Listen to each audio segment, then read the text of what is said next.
Hey guys, I'm Brian Sparkman, and my hope through this podcast is that those of us in the Black LGBTQ plus community and others find our rightful place on life's journey. So come along to listen, to learn, and to share.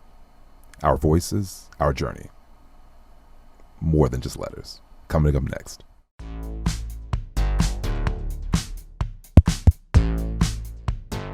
When I we think we have to see somebody who's wrong. 8 years old. You can go have somebody to talk to just to keep it right. All right. So I have been waiting for everyone to fall in love with you the way that I have fallen in love with you. All right. I had to wear my special shirt representing Chicago, the Bears, for my special guest, Dr. Tanyagilbert. Welcome, Dr. Gilbert. How are you doing today? Thank you.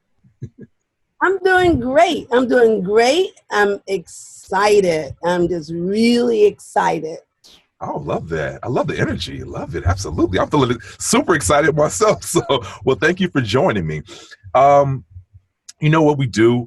We start out with a little icebreaker, about 10 questions, just very Black gay experience. 10 random questions to have some fun, break the ice, and see what's what. Learn a little bit about you. All right? How's that sound? Sounds good to me. All right, all right. Question number 1. Twizzlers or Red Vines? Oh, hell, Twizzlers, hand down. Question number 2. White potato salad or yellow potato salad? White potato salad. White potato salad. Question number 3. Pepsi or Coke? But I'm going to select Coke. Question number 4. Collard greens or mixed greens? See, it used to be collard, but now it's mixed. I just cooked a great big old pot of mixed greens a couple days ago with some smoked neck bones. Ooh, come on, a smoke. Some hot water cornbread. All right, question number 5. Lying or telling stories? Telling stories. Telling stories, okay. Telling stories. Question number 6. With grits, salt or sugar? Salt. Salt. That's the only answer that it can be. Question number 7. Patty or Aretha? This might end friendships here. I'm just gonna go with Aretha. Aretha's an automatic. Question number 8. Amen or 227? 227. 227, okay. Question number 9. Michael Jordan or LeBron James? There's a right answer and there's a wrong answer for this one. It's like this. If I'm gonna be like for hometown, I would have to say Michael Jordan. You know, because I grew up with that. There's no other answer. But no. I love me some LeBron James because I like what he stands for. So I have to make sure to edit this question out. Question number 10, the last question. The Cosby Show or Family Matters? I'm going to say Family Matters. All right, and that's our icebreaker. Can you kind of run down for those who are watching, those who are listening, can you kind of run down those credentials, Dr. Gilbert, doctor of what, for those who are listening and those who are watching? Well, Dr. Gilbert, I have a doctorate in clinical psychology. I have a PsyD degree, which is different from a PhD. And I have a PsyD, which is clinical based. So more practical instead of theoretical, right? Is that kind of? Yeah. Yes. Okay. She is the doctor of psychology for those of you all out there listening and watching. And so one of the questions that I ask for all my guests, keeping in mind being connected, when did you first know that you were a part of the LGBTQ plus community? Well, that question I, examine often, even with my own clients, is like, when did you know? When did you accept? And when were you accepted? So beautiful. That question for me has layers. Okay. Okay. When I knew something was different, I was about 8 years old. So at 8 years old, when I preferred to hang out with my girlfriends, the neighborhood girls, Mm-hmm. and the boys would come around. Mm-hmm. And the only use the boys had for me was because the girls were attracted to them. Mm. So I would hang out with the boys because the attracted girls would come to the boys, and then I'm looking at the girls and not the boys, you know. Yeah. And when we were playing, I only wanted to play house with the girls, not with the boys. Not with the boys. So I knew that there was something else going on, and that was at 8. And so just as life progressed, I was able to accept my position as being, quote unquote, a lesbian when I was about 18 or 19, because then I had the language from my emotional experience and my urges. I had language for it. I never knew this, actually. So this is really this is really pretty powerful and eye opening. So you touch on a few things. But one of the key things I think I heard was, in terms of, for us, a little older school, that, and even now, to be honest, that, sometimes acceptance isn't something that we have experienced within our community. And so that kind of leads into my first question. Are we damaged? Are we damaged, and kind of what does that mean? Are we, and maybe it's not everyone, maybe it's, it's a spectrum of it, but are we damaged as a community? Well, I'm just going to say this. You know me, the language, our language, English language is set into socially accepted definitions. Okay. So, anybody that sit in front of me, if you give me something that's like socially accepted as a word or phrase or something, I'm going to ask you, what do you mean? When you say, are we damaged? And this is not a session, so I'm not going to go deep into that. Okay. But are we damaged? It depends on how you define damage. What does damage really mean? Damage it can be on the spectrum.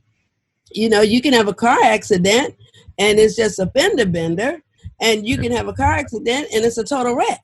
So you can look at damage. Are we damaged on the same way?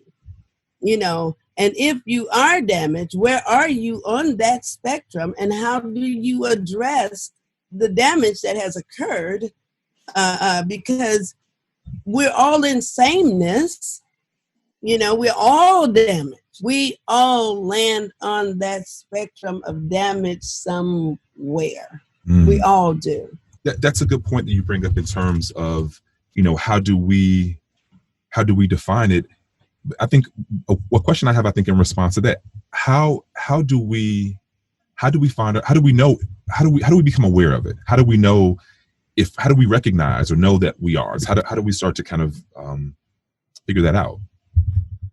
Well, one way to figure it out is if your internal environment, your emotions, basically your intellect and your emotions, are not lining up with your external environment of your experiences. If somehow what you're feeling inside of you is not in alignment with what's going on outside of you, there's a disconnect. There's a dissonance there. There's something not right there. And so what happens with a lot of us, especially Black folks, okay.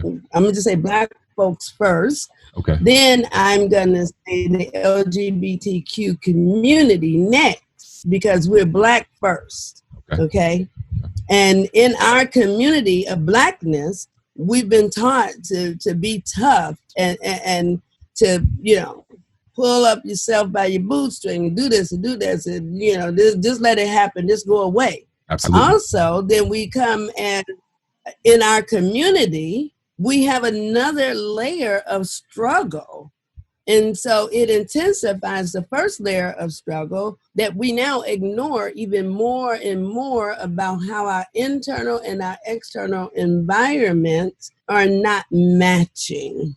Okay. So we accept functioning in our dysfunction. And so we don't address the dissonance that's occurring. And then it can either land you where you are for an extreme amount of time, or it can start again on the spectrum. You can start sliding towards the other end of severe dysfunction and disconnect within yourself.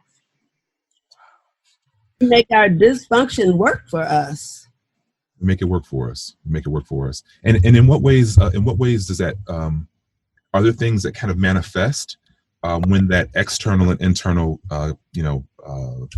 when the internal homeostasis and the sort of the external environment don't kind of coalesce? Are there symptoms or things that happen, or things that like are cues or behaviors that begin to kind of exert themselves when those things misalign? Oh, absolutely. Absolutely. You start in order. Let me just say this: in order for you to function in your dysfunction and to normalize the dysfunctioning, okay, because we normalize dysfunction, you start to practice maladaptive behavior. Okay, and maladaptive behavior. Okay. Maladaptive behavior. Okay. And maladaptive behavior is any behavior that you are using to make something work that does not work. Okay? Your environment is not matching. So you start to drink, you start to do drugs, you start to become addicted to sex or gambling. You start to experience a clinical level of anxiety and or depression. See, anxiety is normal. Depression is normal, because you can't be happy all the time. Right. But when your depression go past sadness and your anxiety goes past being just kind of anxious, then it can hit that clinical level, because you are trying to adjust within that dysfunction. So then you start the maladaptive behavior. You start suppressing your experiences, repressing your thoughts, projecting what you're feeling, your fear that you have. You start projecting that externally. So then you start blaming others for your disadvantage. There's all kind of, I could just create a whole tapestry of the symptoms that comes from that. Wow. But those are the main ones. And if you're experiencing any of that, then the way to get out of it is to go see somebody. And that's the other thing our community don't do. That's why we stay functioning in the dysfunction with the maladaptive behavior, because the skills that we were inbred with is just deal with it, right, pray on it. Right. You get what I'm saying? That kind of stuff. Absolutely. Mm-hmm. This isn't to create a narrative for all, Black LGBTQ plus people, but I think that there is, a good percentage, or I might even say, majority of us who have been socialized to, just kind of toughen up, don't worry about it, go to church, don't think about that kind of shit. All those kinds of narratives or solutions to things that have impacted us. And so I think a lot of us who may be in spaces where, again, there are addictions or there are, maladaptive behaviors going on, I think that they can really relate to that point. So thank you so much. I hope that really touches a lot of people and really connects with a lot of people. So thank you for that.